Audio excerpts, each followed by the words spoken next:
all the women listening, no business is a hobby business. That's I true. just know that women always are told that, okay, it's a side hustle or it's a hobby business. But the minute you start believing that this is, I want the money, I'm going to make the money, and I'm going to be just damn good at it, because we have a very strange relationship with money. So I feel the minute we start saying that, and this money is important to me, you will change the way you run your business.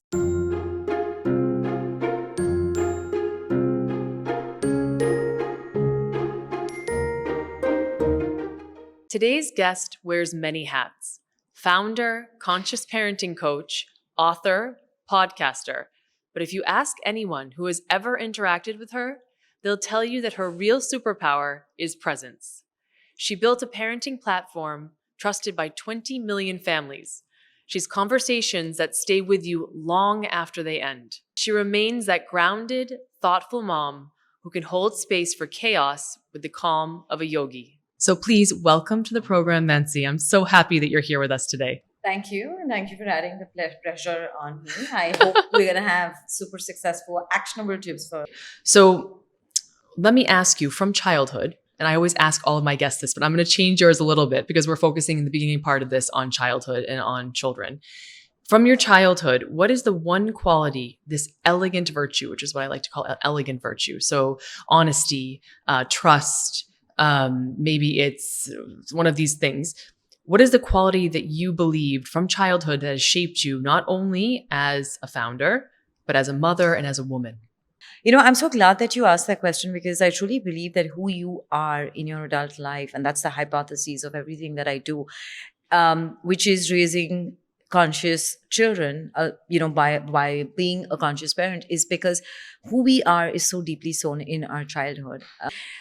If there's one thing that separates me from everyone else or from the chef, it's got to be discipline. That's so deeply ingrained from my parents, both through verbal communication and non-verbal, both of it.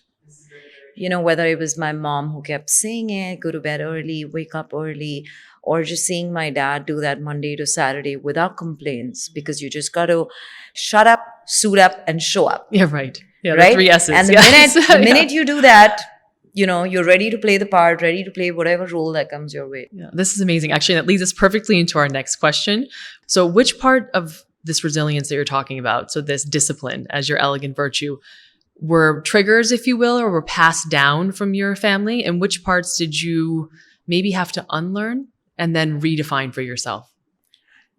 I think some that I definitely want to pass down is the ability to be just as disciplined, the grit, the resilience that, you know, we inculcated from our parents. Because I truly believe that the next generation, and I'm raising 2 girls, right, 17 and 13, and I truly believe that in many ways, Taylor, I find it, you know, I'm so proud of each one of them today, because I can see they may not be the brightest in their class, but I know no matter where they're going to go, they're going to be resilient. They know how to stand their forth. They will stick it out. And I think that's, again, a very, very key thing. I think the unlearning part is our ability to say no. I want them to start saying more no's than yeses. I think it was something that our generation couldn't do, our parents couldn't do, especially in India, right? We were all raised in joint families. Our parents lived in larger family setup. So everything had to be done in a cohesive fashion that you do not sort of shuffle the jigsaw puzzle, right? Because it'll break. And I think we're all a product of saying, you know, it's okay, I'll go out of my way, I'll martyr myself to do it. But I think when we start saying that no, we consciously start saying yeses to things that are more aligned with who we want to be, what we want our kids to be, what we want our families to be as a unit. And I don't mean no as in indiscipline or rude or arrogance. I just mean like saying no to things that don't align with your current state of mind or current engagement. Like, you don't need to be a people pleaser.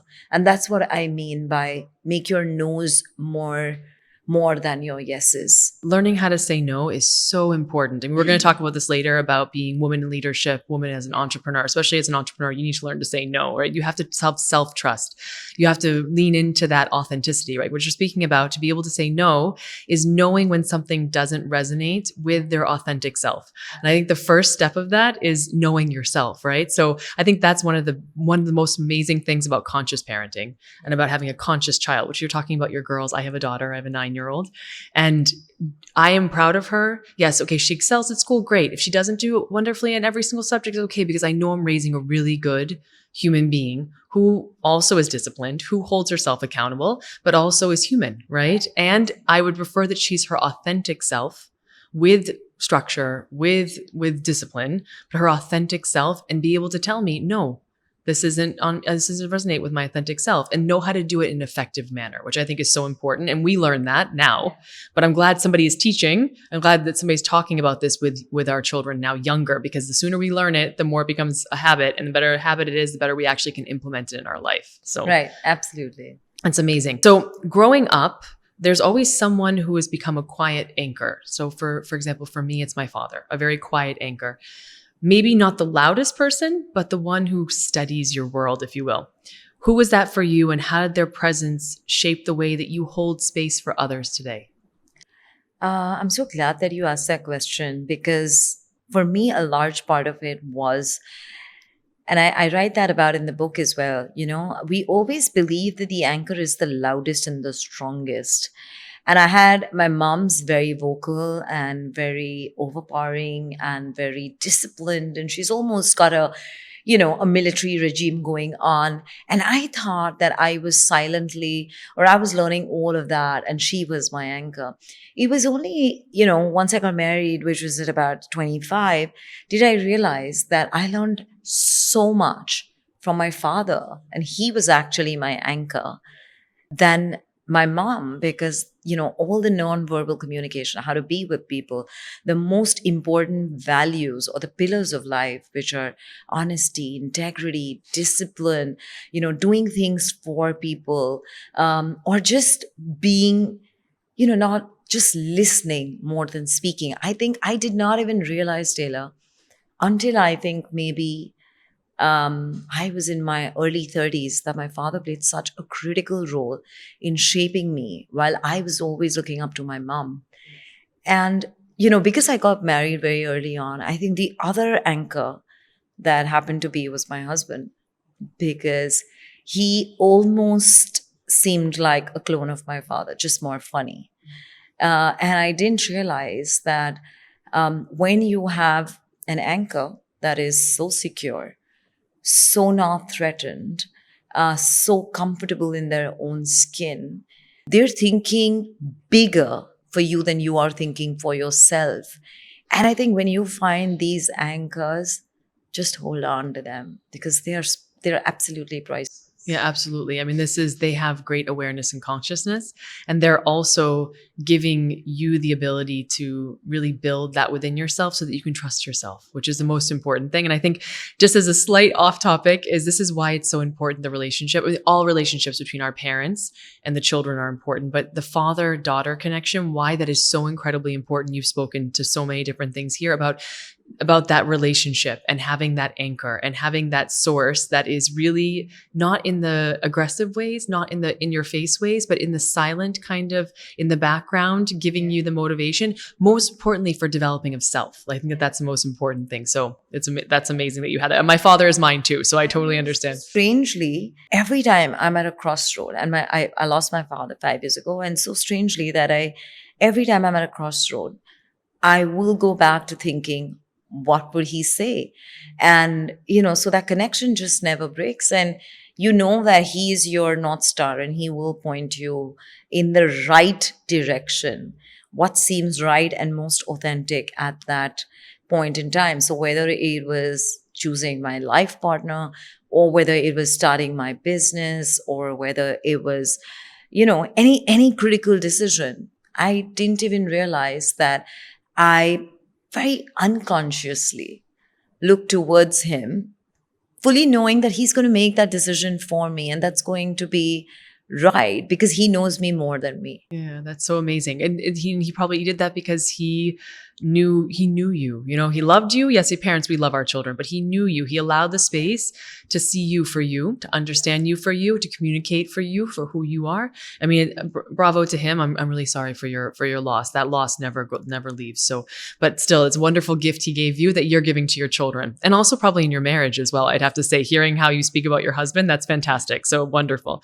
Okay, if your daughters could sit across from you, from the 10-year-old version of you, just for 5 minutes, what part of that little girl, so her quirks, her fears, her sparkle, do you think they'll instantly recognize as the same person that they know today?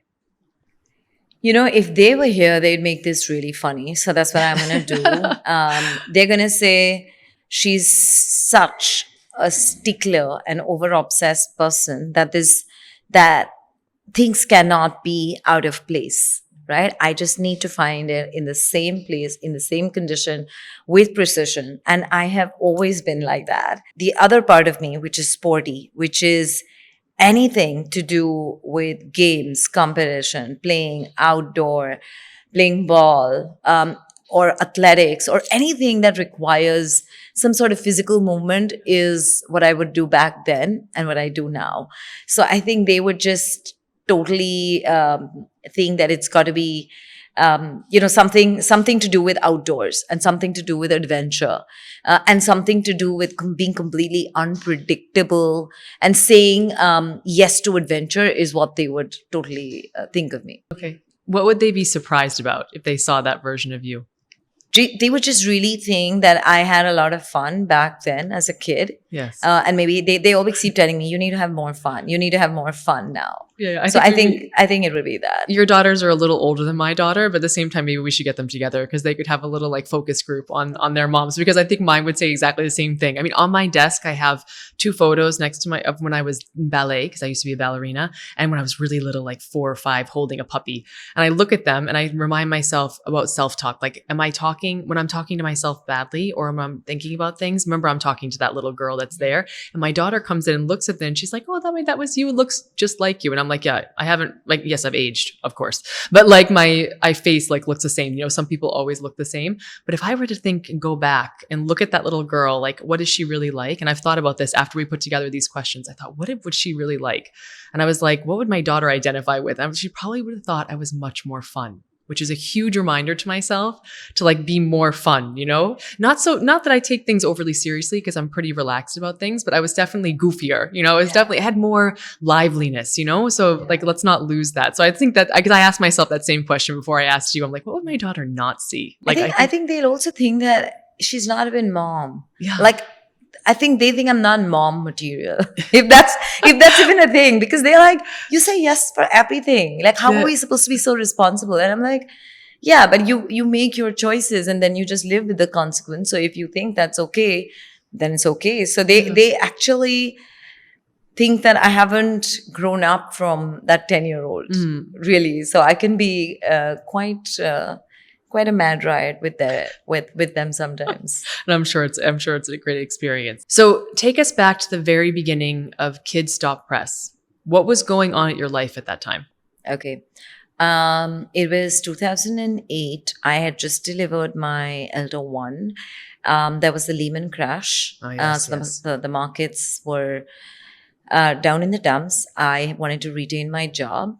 So I went back to maternity leave in like 15 days. I didn't even finish it. But I was just very grateful that I had a job. Yes.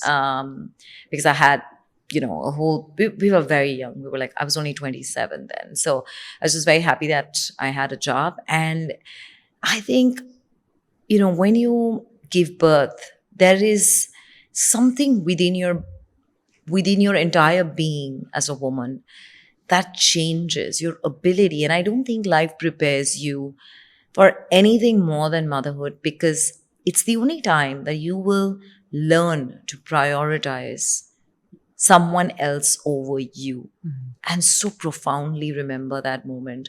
And I feel like that's the time I realized that this is what I want to do. And you will never go back to being your earlier version.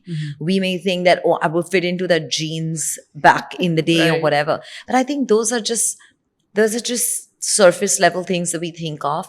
But as a human being, we will never go back to that being. And I think there was a shift in Mansi pre-childbirth and post-childbirth. And I think that's the time I realized, if I have this child, what can I do to the best of my abilities to make sure that I'm more conscious, most present in the moments that I am there. And I think I realized I was spending a lot more time just figuring things out versus being in that moment, because everything of figuring it out was a struggle, because I was a full-time working mom. I, couldn't hang out outside play schools or, parks and gardens to figure out what was really going on. I didn't have those mom friends at that point in time. And that's the time I realized that why is something so basic as what do I want to do with my child today? Why is it so difficult to find in this country? Yes. Even if it's a simple thing like I want to go to the zoo, I don't know what are the timings of the zoo. Is the zoo even worth going or not? And that's the time the first seed was planted. And I believe, like Oprah says, that life gives you 3 whispers till they become loud noises. Yes. And it becomes your guiding light to make your next decision. Yeah, I love that quote by her also. So I agree 1,000%. Yeah. So for me, I think that was one. The second one was, I was on this, and I knew that I wanted to do something in the digital space, because I knew that, I used to drive almost from Churchgate to Worli, and I used to almost, you have these big billboards on Marine Drive, and I wouldn't even look at any of those, and I would just keep surfing on my BlackBerry, and I would be like, there's a medium that's become redundant. And if 60% of every human's waking up time is going to be in front of a digital screen, why are we not communicating in front of, through that medium, which is very, very non-intrusive? So that was my second whisper. And the third one was, I just was so bored of doing what I was doing, because I realized that, designations keep changing, but essentially what you're doing is pretty much on similar lines. And I was like, I decided to take a backpacking trip to the US with my then 2.5-year-old, all alone for 6 months. And every city that I went to, I would do something different. And it was so easy to navigate that I came back with my job and I said, this is what I want to do. And I realized I was pregnant with my second one. And I said, okay, this is it. Let me work on the beta version. I popped the second baby and popped Kidsstoppress pretty much 2 months after. And that's the journey. But I always knew that it's going to be a platform, because it needs to be beyond me. It cannot be only me, because then it'll not be scalable. Right. I knew I would monetize it from day one, because I knew any time spent away from my children has to pay back. Yes. Third, very clearly would tell all the women listening, no business is a hobby business. Yes. And true. I just know that women always are told that, okay, it's a side hustle or it's a hobby business. Yeah. But the minute you start believing that this is, I want the money, I'm going to make the money, and I'm going to be just damn good at it, because we have a very strange relationship with money. Yes. So I feel the minute we start saying that, and this money is important to me, you will change the way you run your business. Yeah, 1,000%. You're giving a lot of inspiration for a lot of women out there, both talking about how it started, your journey, which sounds phenomenal. First of all, traveling to the US backpacking with a 2-year-old. God bless you for that one, because that must have been amazing, eye-opening, but probably some moments of pure frustration of self, probably above everything else. And then also it's a 2-year-old, so you can't control it, especially 2-year-olds running and moving all the time. Like I remember my daughter at that age. You're talking about, nothing. I want to go back to the work you're doing is nothing is ever really a hobby. Tell us a little bit more about that. Like if there's a woman that came up to you now and say, I have this side business, but she's probably not going to own it, right? She's probably not going to say like, I wanted, this is what my objective is. This is the return I want, et cetera. She's probably like, oh, I'm just doing this because I love it, which is great. But what would you say to her? Like, what should she be doing?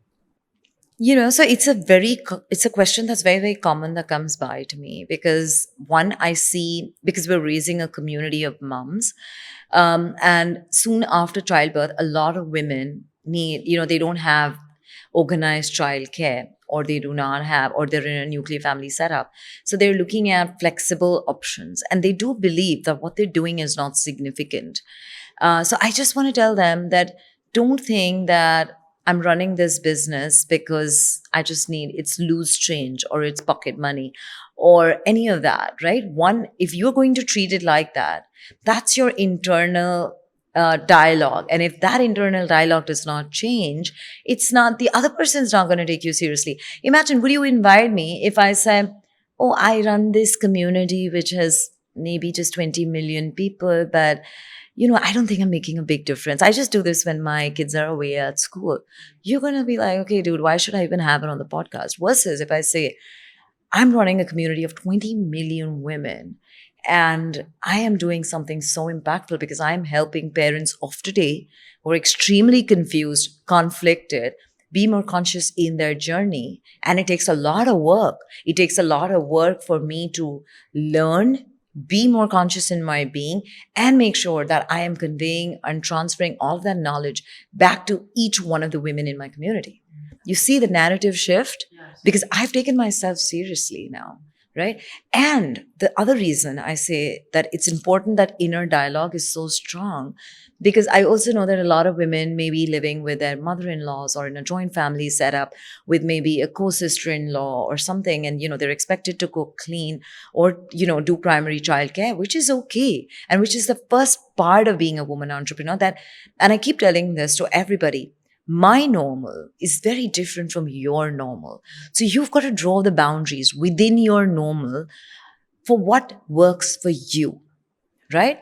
Now, to that woman, I would say, what are the timings that you can carve out purely for yourself? How much is the investment that you're ready to make? Because if you can't put money in your own business, nobody is going to take it seriously.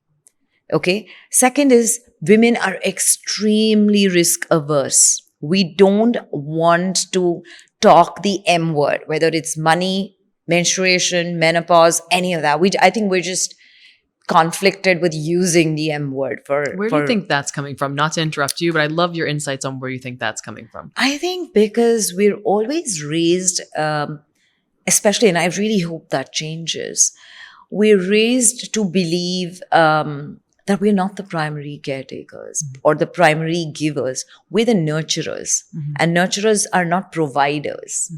And there's a difference between being a nurturer and a provider. If I'm never going to step into that primary role of the provider, my relationship with money is always going to be strained. We're always taught to save and not to spend.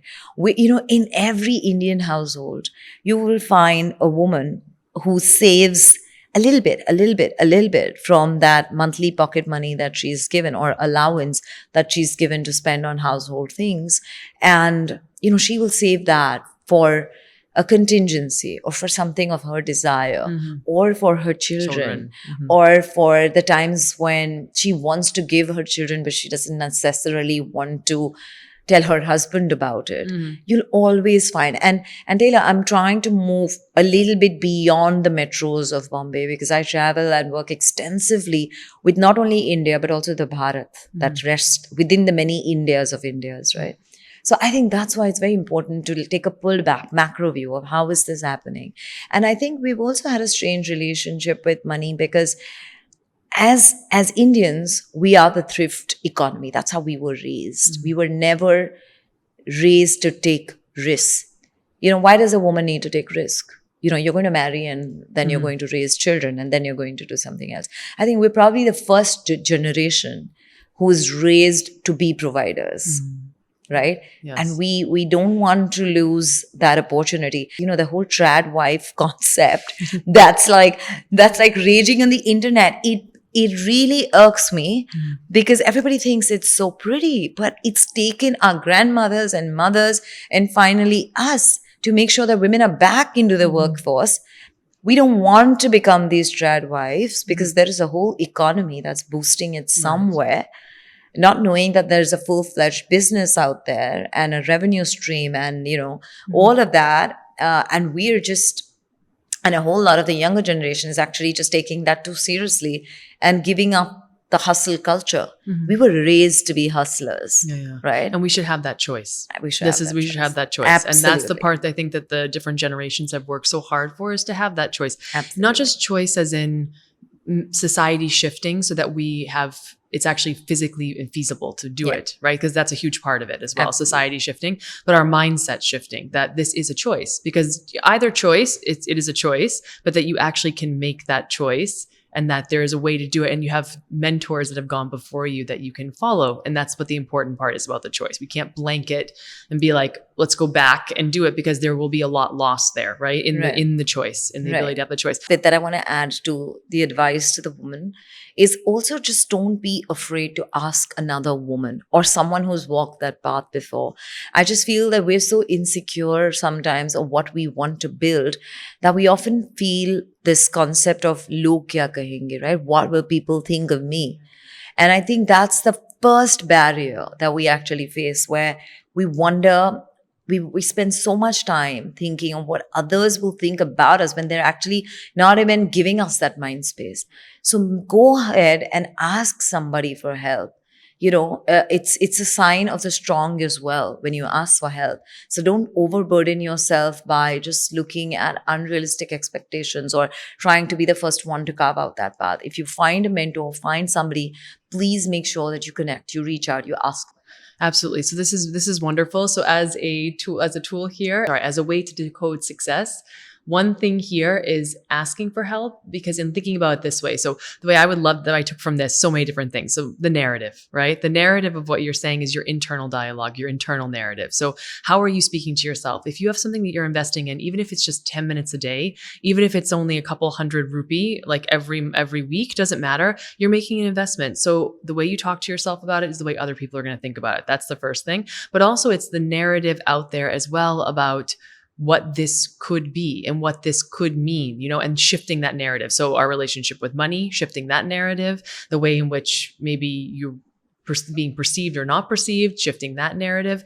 And I just want to talk a little bit about that concept from an EQ standpoint, which is the way people are thinking about you. You brought it up and you talked about it, which is a huge key here, is that we always think that people are thinking about us so much like as if we are thinking about ourselves. But imagine you're in your mind. You're not in somebody else's mind. And how many of the things you're having, the thousands of thoughts every day you're having, do people know about? They don't know. Maybe they could guess 2 of them, maybe, but they don't actually know how many thoughts you have going in your mind. So why do you think that you know what they're thinking? You have no idea what they're thinking. And then also people, as much as it's terrible to say, but people aren't that invested in what's going on. You're super invested, but they're not. And they're not looking at it that same way. And the way our brain works, it's all making you think that it's that way, but it's actually not that way. So let that go. If you can let that go, you can take a huge step forward. You've simplified parenting for millions. Was it overwhelming personally when you started? Yes, Okay. it was. And that's why when I started Kidsstoppress, I think we started with a very clear mission. And we follow that statement till today, which is empowering parents to make informed choices at every single milestone. We want to simplify parenting for you at whatever stage you are at.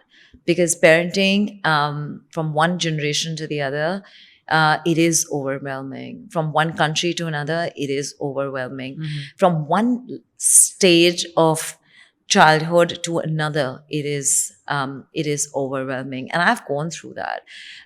It feels lonely. It feels like nobody gets it. And also I just feel like when I was starting out, I know somebody actually mentioned that, why would you want to share everything that you're doing with your child?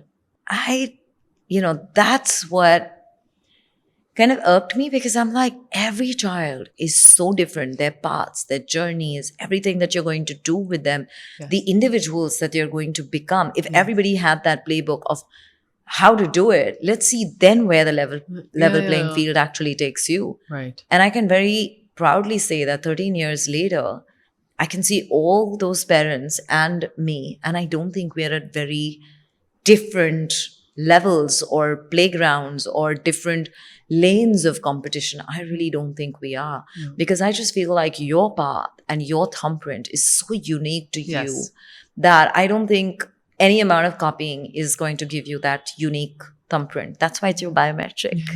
Absolutely. No, that's very, very well said. And it's not a competition, right? I mean, the thing is, we have too many variables for it to be a competition. Yeah. Maybe you can competition in like test scoring because that's a standardized concept, right? Yeah. But life is not a competition. I mean, this is the joy of the experience. We should be going through the experience, and the consciousness makes it such more fulfilled and whole experience. So it was great advice. I mean, I think putting it out there, I don't believe in gatekeeping. I personally do not believe in gatekeeping from anything, from what I'm using for skincare to what I'm cooking to what I'm coaching. I don't believe in gatekeeping whatsoever. If you ask me, I'm very happy to help because I believe in putting that kind of energy out there. I believe in it not for self, but because this was what I was supposed to do. This is part of my purpose, to put it out there and to give people and to guide people as much as I possibly can. Gatekeeping, that is going to work against everything that I'm standing for, that resonates with me and my authenticity. So it takes away from you way more than it actually saves you anything. So I'm glad you didn't gatekeep, for the millions of people that are now very, very happy that you didn't gatekeep either. So thank you so much. Okay. Was there a moment that changed the way you lead? Maybe something that made you rethink how you show up professionally or personally? That's actually a great question. I think, and I can say this, most recent example would be, I have a lot of young team members who are maybe 21, 22, 23, and having a 17-year-old of my own. I am way more empathetic today towards the Gen Z, in spite of sometimes their indiscipline irks me, but or their attitude of not communicating a full circle, which we are so used to as millennials. It really bothers me. But I think every time that I want to, I want to lose it, I think I just remind myself, Anya would do this. Anya's my daughter. And I was like, Anya would do the same thing, would she? Yes. And sometimes the answer would be no, and sometimes the answer would be yes. And I'll be like, Mansi, just hold on. Yeah. That child is just the same. So I think motherhood anyways makes you more empathetic. But I think also, in my team, there are no build hours. So what I mean is everybody can check in, check out at any point in time. No questions asked. Somebody's going in to take a 30-minute break to pick up their daughter, or somebody's going to pick up their sister, and that's absolutely okay. Because everybody is accountable to their own work. Yes. And I think, again, this can happen when you have a very secure and responsible relationship with your team members. Mm-hmm. Today I'm leading a team of 15 people, and, many other partners that we work with. And I think it can work only because there is trust, there's accountability, and it's a no questions asked policy. And it all stems, Taylor, from empathy. Yes. Because all we ask people to do is just communicate your problem, and that's okay. Yeah. Whether, you need to take your parents to the hospital, or you need to, go to a PTM, or I faced that problem as a leader. I had to be very defensive when I had to walk in and say, I need 2 hours off because I need to go for my daughter's sports day. I just made sure that no woman that I ever hire or build an organization where women are not apologetic about being moms or apologetic about taking time off for childcare. Yeah, amazing. This is conscious leadership is what you're talking about.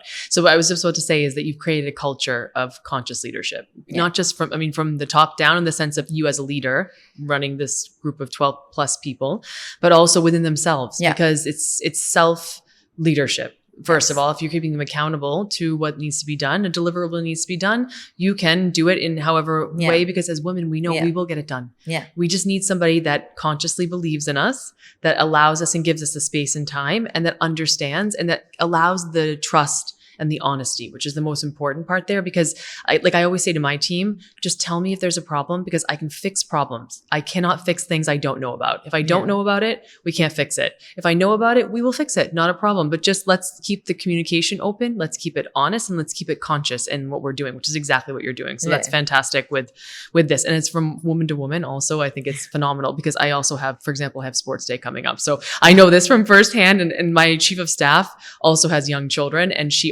we're often doing this. Well, I can do this and I can do that. We'll be working at all hours, but we will get it done because it works. And actually, we're much more productive this way. To be honest, it works so much better. Okay, let's talk about your book. Yeah. So exciting. So the book is here. Here's the book. What's happening in your life when you started writing?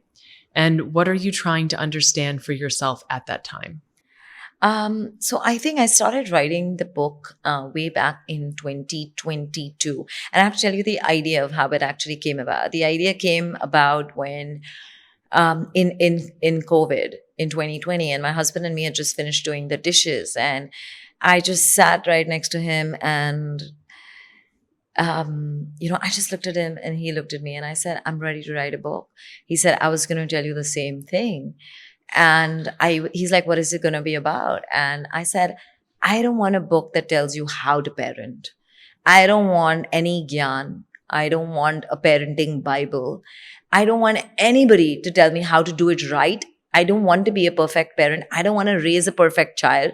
I don't want any of that bullshit because I don't think that exists. And the other part of it was, I want to connect with every parent who feels they're flawed, right? Because we're all living in the gray, right? And for me, it was about, I see so much stuff, Taylor, on Instagram where everybody expects you, don't say this to your child, say this instead. They need to understand your audience is not you. It's very hard for a mother who's also trying to make it to the school bus stop, also cooking and also cleaning and also trying to be conscious. It's very, very hard. So what are those little nudges that you could actually give them? So that's why I thought that I'm going to go to parents who've done it before, dig out the archives from these human libraries of people that I want to speak to and understand on various different topics, right? And different careers and professions of how they became these outliers, not necessarily successful, because by 2020, I think my metrics of success had kind of done a somersault. And I think it redefined for each one of us, right? And I said, I'm going to just, today if a parent comes and look at the kind of problems that we're dealing with today, right? I actually not the problems. I think look at the kind of situations that we're dealing today, which our parents didn't deal with. They didn't deal with LGBTQAI, or they didn't deal with a child who wanted to be a gamer as a profession, right? Like we just had 3 career paths and we chose like obedient kids. But parents today are conflicted on so many things because our parents haven't done it. So we don't have a roadmap ahead. But I'm like, there's somebody out there who's got to have done it to pave the path and make it easier for someone. So that's why I decided to have these 22 amazing outliers in my book. Somebody from, who's Sushant, who's been the flag bearer of the LGBTQI community. There's Sushmita Sen, who's been a Miss Universe, the first one from India. We've got Priyanka Chopra, who created a who made the world her playground. Then we've got Radhika Gupta, she's often called the girl with a crooked neck, but she's amazing with finance and running and leading a company. We have Jemima Rodrigues, who is part of the Indian Women's World Cup team from 2025, and she did so really well. So we have a whole bunch of people, and the whole idea was to dig into those human archives and say, what did you guys do? The wrong and the right, so that we can all learn from it. And I think once that idea shaped in my head, and again, it solves my hypotheses of who you are is sewn into your childhood. And nobody knows your childhood better than your parent, right? And then I wanted to map what are those moments and anecdotes from their childhood and who they are today in their professional lives? Is there a correlation?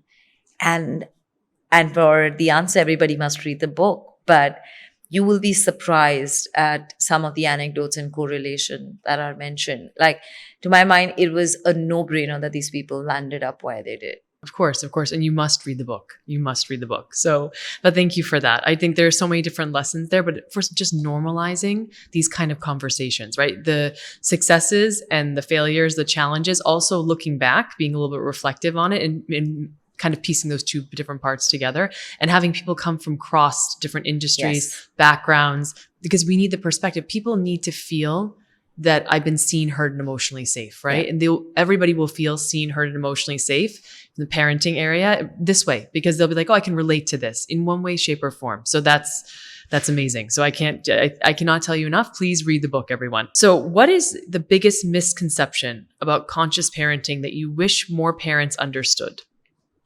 It's about the child. It's never about the child, because the child just didn't drop from heaven. You chose to have a child. So please, when I have sessions on conscious parenting, I really want to see more parents. Yes. You are the one who's going to raise the next conscious generation. If you're going to live life on a whim and say, I'm going to fly and everything's going to happen, it's not going to happen if you're not taking every step of the way very consciously. Yeah, absolutely. And investing and understand, everything starts with ourselves. So everything starts with self-awareness. So really it starts with us. We cannot possibly want our children to be a certain way if we don't work on ourselves first. So it always starts there. Okay. So what's the one thing that your girls have taught you that no book or expert ever could? To love unconditionally. And I think every mom will vouch for that. I don't think anybody loves you unconditionally as much as your kids do. You could be looking like a drab, but they will love you. You could be looking like all glammed up and they love you. You could be mean and they will love you. You could be nice and they can love you. You will cook the worst meal and they will love you, and you'll cook the best meal and they will love you. They love you in the morning, they love you in the night, they love you even in spite of you being mean, nasty, shouting at them. They love you even if you've forgotten the pickup. They love you even when they've forgotten the snack box, send them to the wrong birthday party.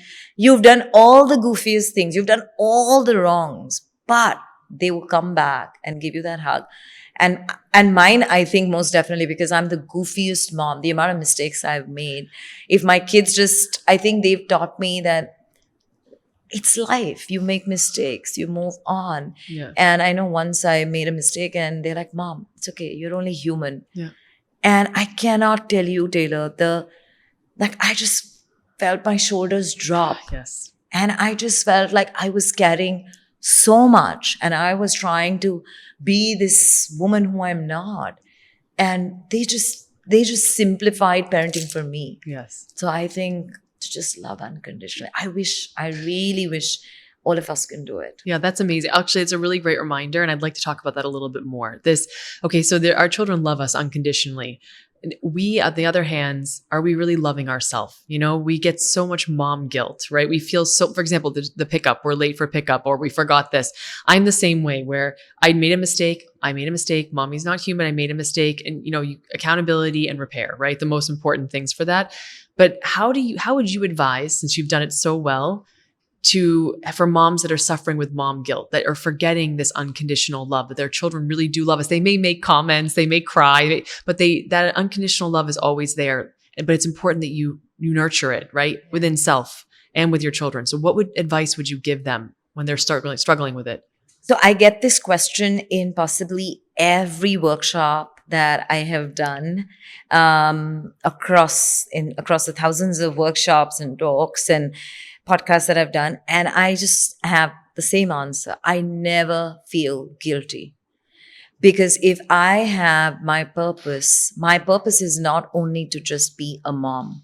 My purpose is also to be a provider. My purpose is also to live a life fulfilled.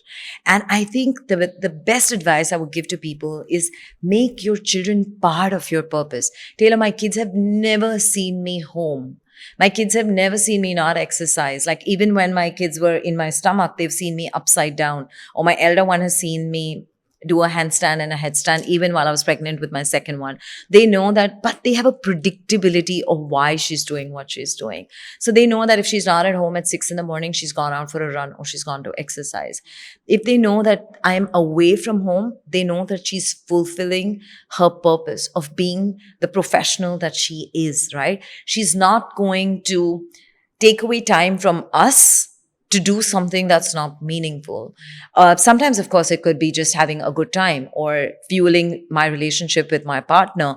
But they know that that's the whole life. Mom is not only one role that I play. It's one of the many roles that I play. And I was just very lucky, when I was, I think when my kids were about The elder one was 5 and the younger one was about 1.5 or 2. And, my husband and me, for us, bedtime is sacred when we put the kids to bed, and we put them to bed every night. And I was coming back from an event and I was so anxious because I was like, oh my God, I'm going to be late for bedtime. I want to reach, all of that. And then we reached home and I almost opened the door and, and both the kids were talking to dad, and, he was putting them to bed and he asked them, what do you guys want to be when you grow up?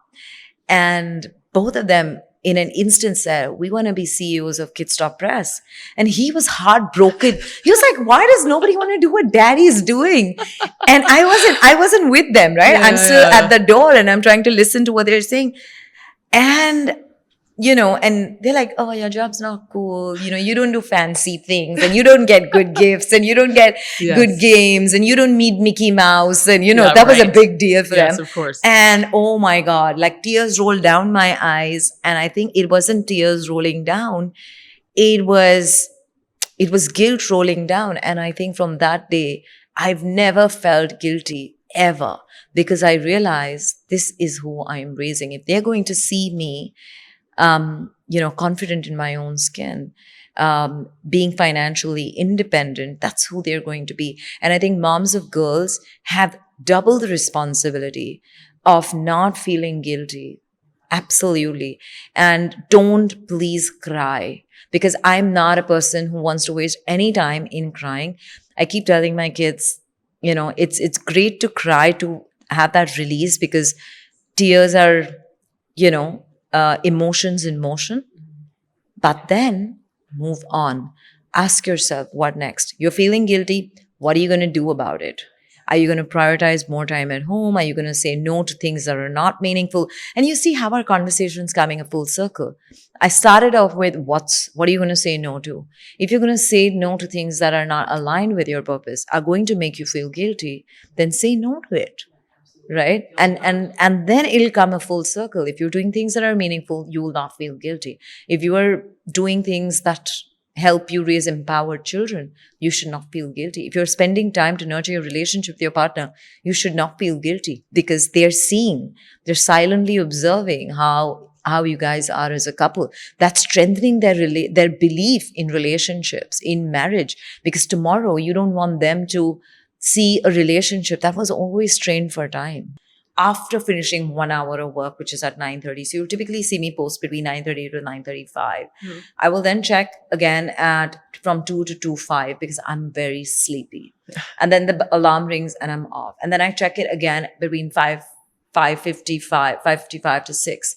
And that's about it. There are 3 times in a day when I come do stories. I'll schedule in, checking what my team has posted, what I need to post, all of that, and I exit. I definitely want to follow accounts of people that really inspire me. Yes. Like example, I follow a lot. Like I said, I'm a yoga student, and I follow a lot of people on tricks on handstand and how do they get it and do the pike push up and do this and do that. Yeah. So I feel like if you know the purpose of why you're doing what you're doing, then it's a great feeder. And it's designed to trick your brain. So if you're conscious, then you keep saying this to yourself, that it's designed for this. Also, another very brilliant hack that I do is I want to read a lot more. So my goal for 2025 is that I want to read a lot more to all the zillion apps that I subscribe to. And what I do is I put all those apps, all my newspapers, my New York Times, Atlantic, all of that on the front page. And I'll put Instagram into a folder, or YouTube inside a folder. Yes.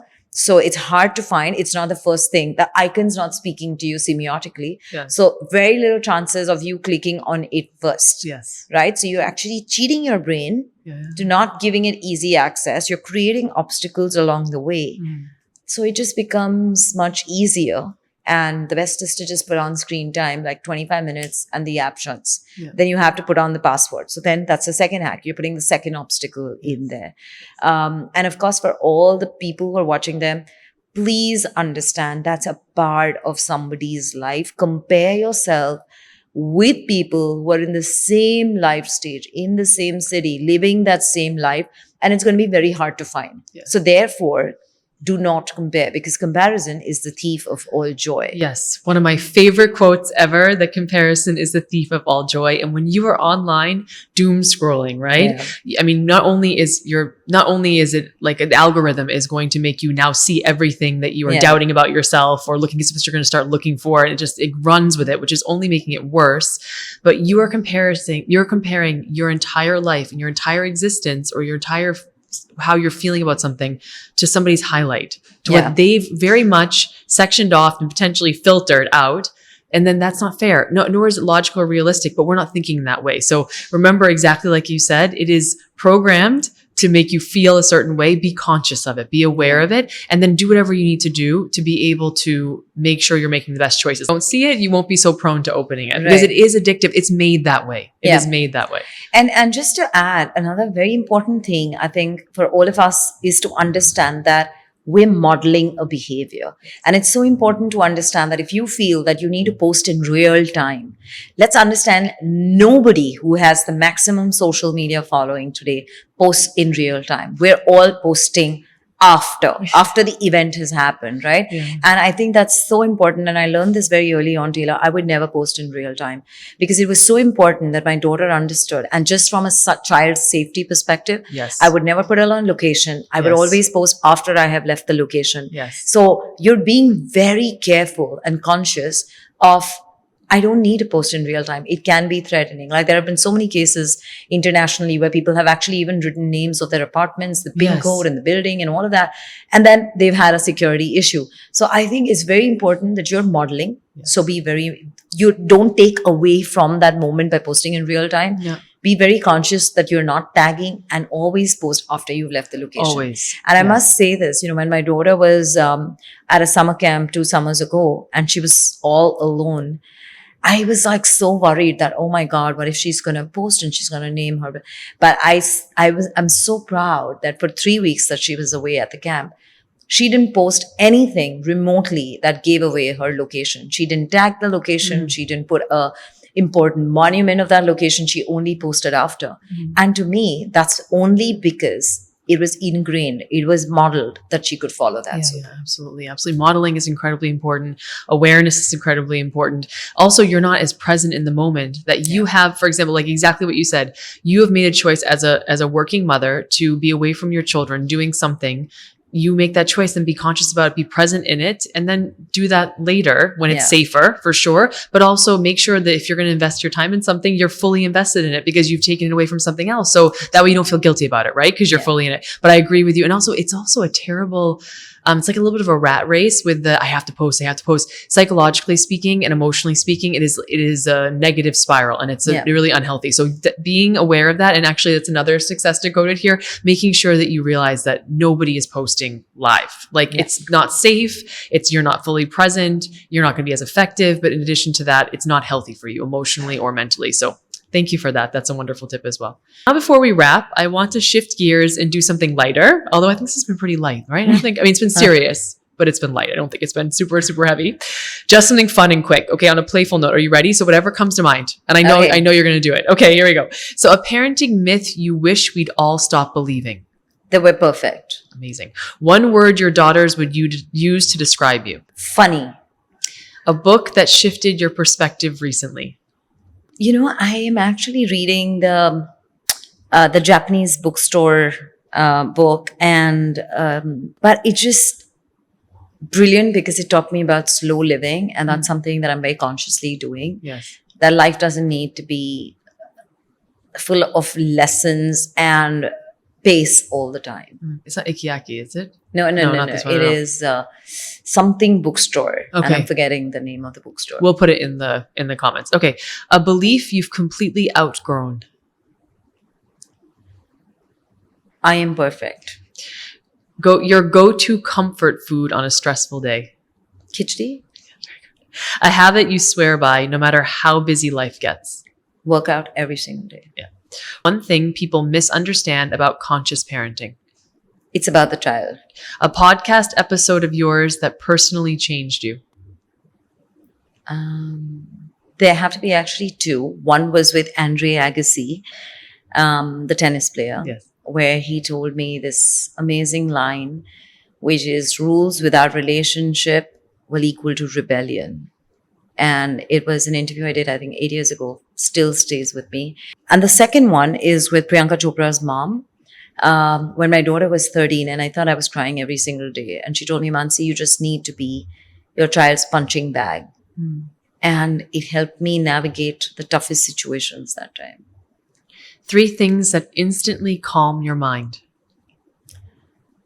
A walk, a great podcast, and a cup of chai.